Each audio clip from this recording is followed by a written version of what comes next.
I am free. They say that forgiving is forgetting, but if they believe that lie, there will be a war in Armageddon. I will speak the truth till I reach the heavens like Christians in Syria getting beheaded.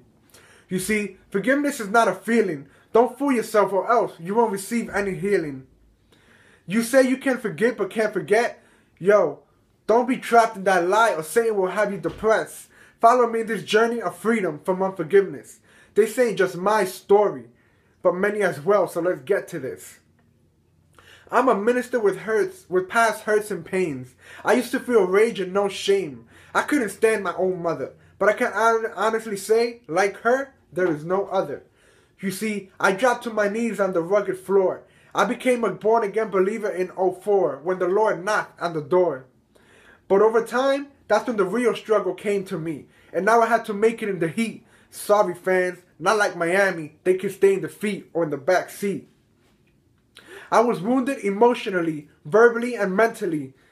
So I became a victim full of insecurities. Some of y'all know what I'm talking about. Y'all just keep it inside because you don't know your way out. But I'm here to help you, no doubt. My mother was the one I blamed for being so dry. All I could do many nights was cry. But it goes deeper because my grandmother was the same and it seemed like my mom would never change. She manipulated me from the beginning and Satan thought he was winning. She mocked me for being a believer and all I could do was run to my Redeemer. My Redeemer is who I needed to be with because with my own strength I would never make it. I explained to my mom about my transformation, but she always spoke about the past, saying I wasn't worth it.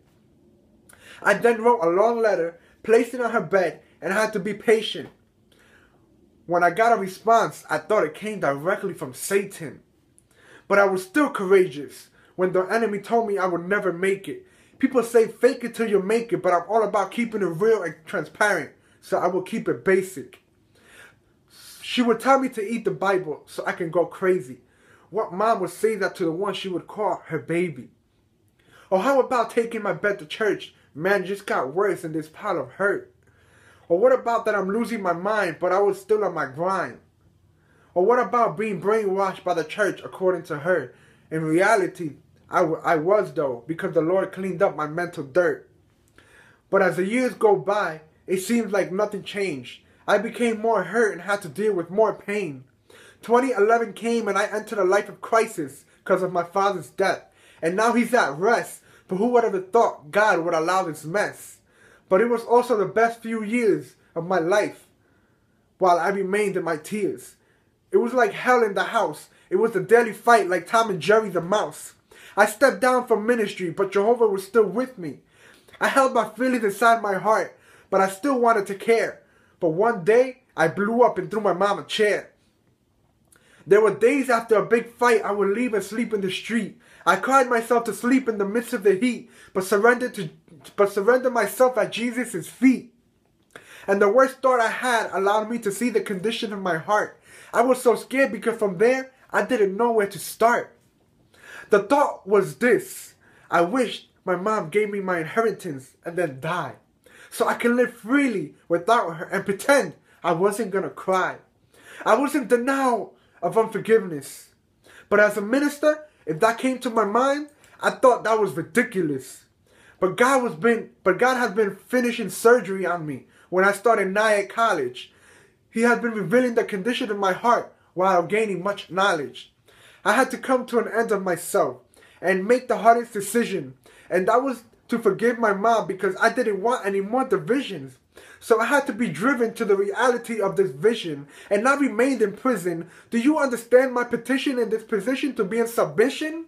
This is not a competition nor a religion, but Jesus Christ told me, I'm not of the dead, but the God of the living. After I forgave her, I felt free like a bird in its cage, just free to fly high in the sky. I just wanted to meet my Creator and give him a high five. I called and texted all my Christian friends to tell them the news. They rejoiced with me to see me get renewed. You know what I did? I stayed up all night listening to worship songs about freedom. I went all out posting them on Facebook while singing I Need 'Em. Let me confirm something to y'all. I can get on my knees with crying eyes, hands in the air, and with a loud voice saying, I am free. I am free. I am free. I am free. I am free. I am free. I am free.